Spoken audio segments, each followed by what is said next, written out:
राज़ी उल्फत drama serial में साहिबा मुश्क और इर्तिजा को अलग करने के लिए नोमी के साथ हाथ मिला लेती है। एपिसोड 18 में इर्तिजा मुश्क से मिलने उसके घर आता है। मुश्क की माँ से पूछता है, अगर आपकी इजाजत हो तो क्या इसे मैं साथ लेकर जा सकता हूँ। मुश्क की माँ इन दोनों को साथ जाने की इजाजत दे देती है और इर्तिजा से कहती है कि जितना जल्दी हो सके मुश्क को घर वापस छोड़ जाना। इर्तिजा और मुश्क कार में बैठ रहे होते हैं, तभी इफ्तिखार साहब इन दोनों को देख लेते हैं। बड़े गुस्से में घर आते हैं ताकि बीवी से पूछ सकें इन दोनों को साथ जाने की इजाजत क्यों दी। अंबर की माँ उससे कहती है, मैं जानती हूँ इफ्तिखार साहब को जब पता चलेगा वो खफा होंगे, लेकिन तुम दोनों को भी जीने का हक है। ये दिन तुम्हारे मुस्कुराने के हैं। इफ्तिखार साहब तो चाहते हैं तुम दोनों भी मेरी तरह बेरंग और जज्बात से आरी जिंदगी गुजार दो। ये सुनकर इफ्तिखार साहब अपनी बीवी से कहते हैं कि कैसी तरबियत कर रही हो तुम अपनी बेटियों की। एक बेटी को तुमने गैर महरम के साथ घर से रवाना कर दिया और दूसरी को ये सबक सिखा रही हो। शर्म आनी चाहिए तुम्हें अपनी सोच पर।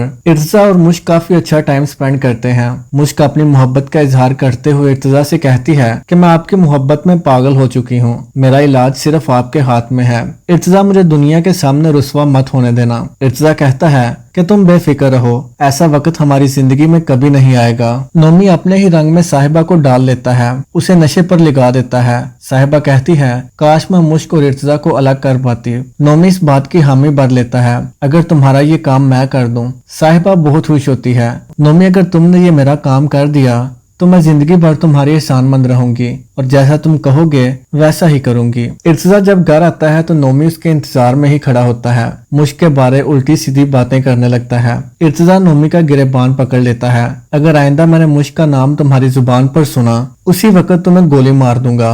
मुश्क इर्तिजा से मिलने के बाद जब घर आती है तो इफ्तिखार साहब बड़े गुस्से में खड़े होते हैं। इससे पहले कि मुश्क कुछ बोलती, इफ्तिखार साहब उसे थप्पड़ मार देते हैं। तो दोस्तों, आपको क्या लगता है, क्या साहिबा इर्तिजा और मुश्क को अलग करने में कामयाब हो जाएगी? कमेंट करके लाजमी बताएं। शुक्रिया।